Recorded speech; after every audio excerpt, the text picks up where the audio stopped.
Yo, what up, my people? I go by the name Ceeza Milli, aka Batman Original. And you can get my new single, Shayo, on Boomplay.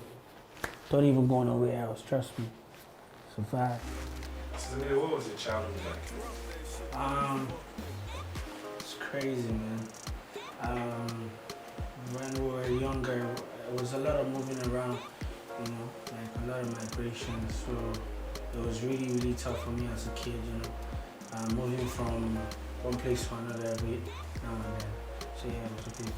Can you tell me some of the cities you moved around? First we're in Benin Republic, and we moved to Lagos, and we moved to Ogun State, and I grew up, you know, from my village first of all, Anambra State, and then we moved to London. Do you think that all those movements, you know, because those are different cities with probably different music sounds, do you think all those movements kind of influence the sound you have now? I mean, like, yeah. I think I actually took out Ghana, but that was when I was younger. But yeah, I was really I was influenced by music, you know, different types of music when I moved, especially in Benin Republic.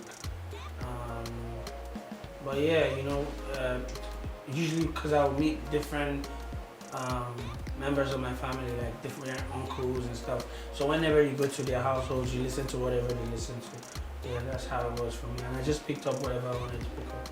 How would you describe the sound? I don't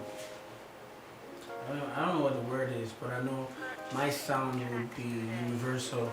Because at the end of the day, like, I'm trying to make music for everyone. Do you understand? And as a producer, as a songwriter, as a recording artist, I'm usually always listening to every type of music in the world, you know, so I can make basically anything. So I just make whatever comes to mind, whatever time. So I would call my music the universal sound. It's no Universal sound, nice. Sounds like an EP name. Trust me. When would you say you started making music professionally? I was in Ghana. I think I was back in like 2009. Yeah, professionally. But other times it was just demo. I'd been recording for years before 2009 though. Well, professionally in 2009, because that's when I put out my first song with Sarko. Yeah, big shout out to Sarko. You know, there's a stereotype in Nigerian parents not wanting their children to do music. Were your parents like that? Trust me, my mom was like that at first. But it didn't take a lot of convincing, you know, to have her change her mind. All I had to do was, you know, give her a little blackmail in front of the church. I told everybody my mom didn't want me to make music, and you know, I told them to let me sing, and if she liked how I sounded, she should just let me make music. And everyone said okay, and I sang. And even my mom said cry. You know, that's how it is. On our way back home, when she asked me, "Are you sure you can do this with music?" I'm like, yeah. I can do it with my education. So that's how. Now, does she still check up on you music? She's my biggest fan. My mom is my biggest fan. She just called me before I came here, so that's how much she checks up. Okay, tell us the story about how you got signed to Aristocrat. Okay, so first of all, that year was a very tough year for me because like I was dealing with so much that, you know, people didn't even know about. I just got kicked out of a friend's house and I started squatting in the studio, you know, and it was a really good friend of mine, but his place was full, so he let me stay in the studio. So I was really happy because like I didn't have to think about my trouble. I just wake up and make music. Wake up and make music, you know. So recording. Aristocrat came to have, I think PD came to have a meeting. No, I think either PD or K came to have a meeting with the guys that own the studio for another artist. But I was there making music. I was even more serious than the artist. So that's how I took the guys signed. You know, and yeah, we talked about getting the music business together, and a couple months later. You're regarded as one of the best songwriters in the game. How did that come about? I'm actually the best songwriter in the game. You know, best songwriter, best artist, best executive producer, best actor. What's your songwriting process like? It's easy, man. I just listen to the beat and it comes. It's given to you. Like, how do you eat? Do you understand? That's right. Yeah, that's how it is for me. So if I'm not feeling it, I just let it go. I don't like to force it too much. Is it true that you were part of the songwriting camp for Rihanna? Yeah, a couple years ago, yeah. What was that like? It was easy, man. You just write your song and you send it. It's not hard. But I was just really excited because, a brand as big as Rihanna, man, it's crazy. You know, you're sending in songs for someone like that. It's really inspirational, especially when you're coming from where nobody knows that you can do any of that. So yeah, it was really amazing. You're about to drop a new single with Wizkid. Yes, Shayo. What's the story behind that song?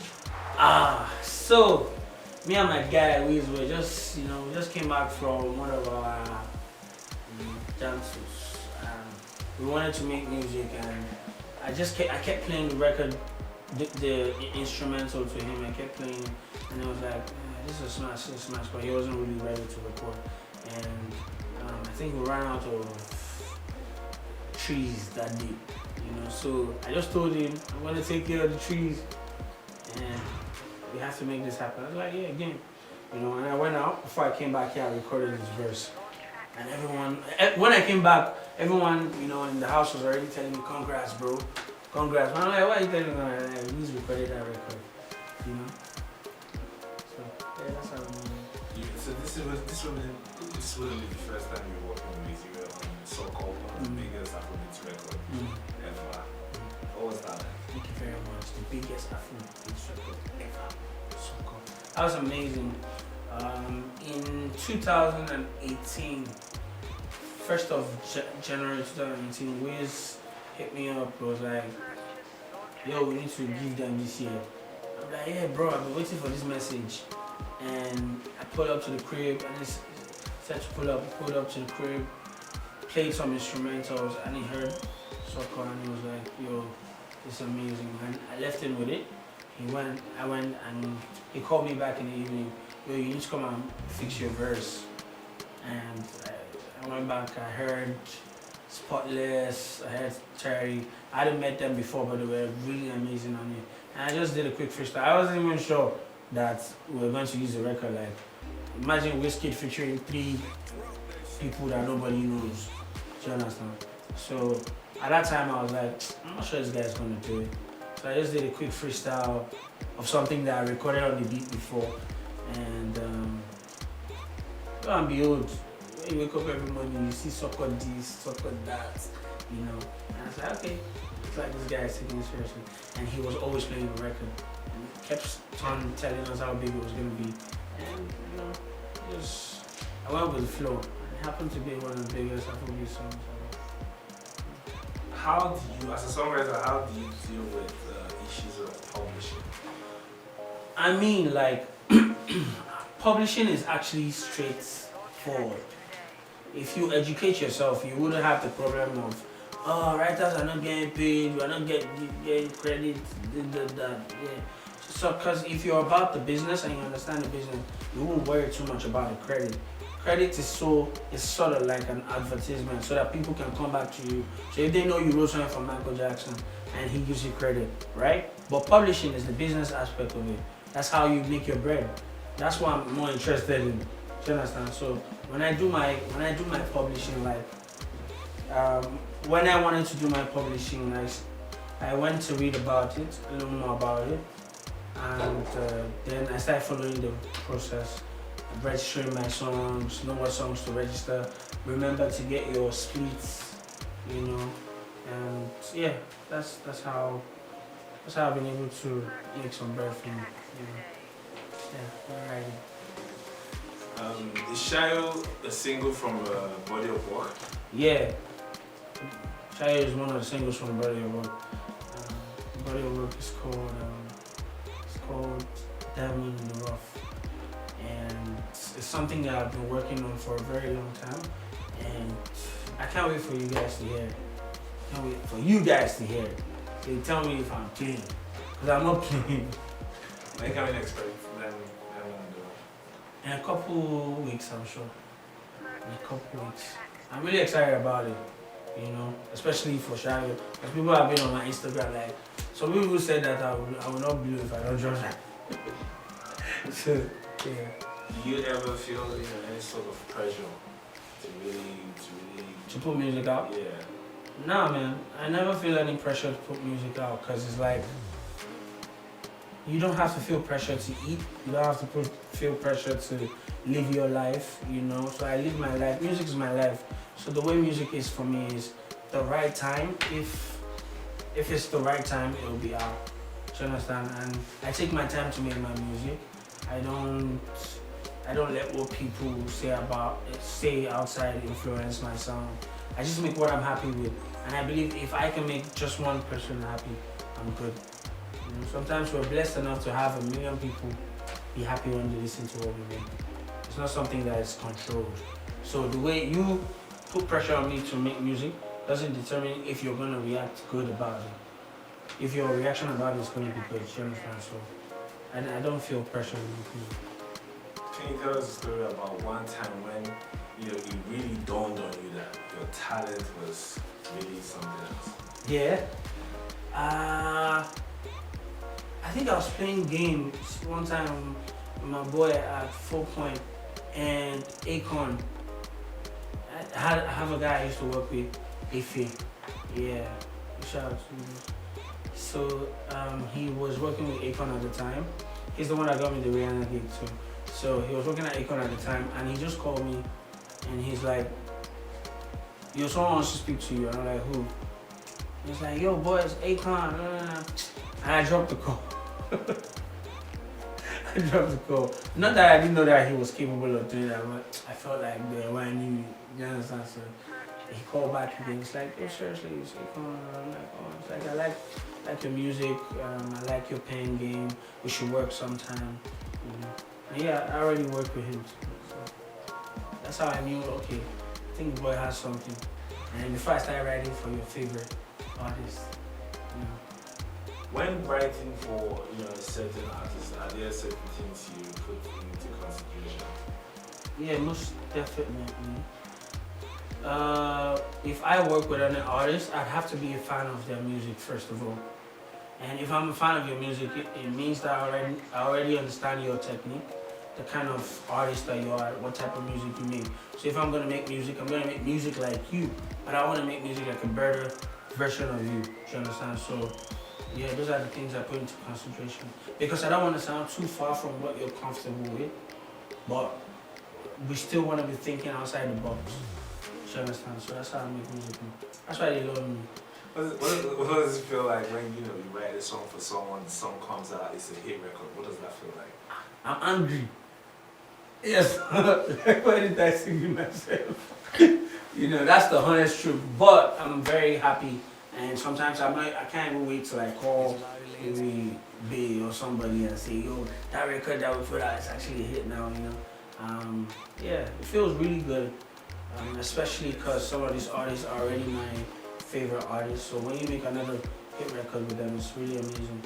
I remember, okay, I don't want to talk about it, but I remember one time that we did one song and I got on stage with the artist and he dropped the record and everyone was singing word for word. I was like, oh my God.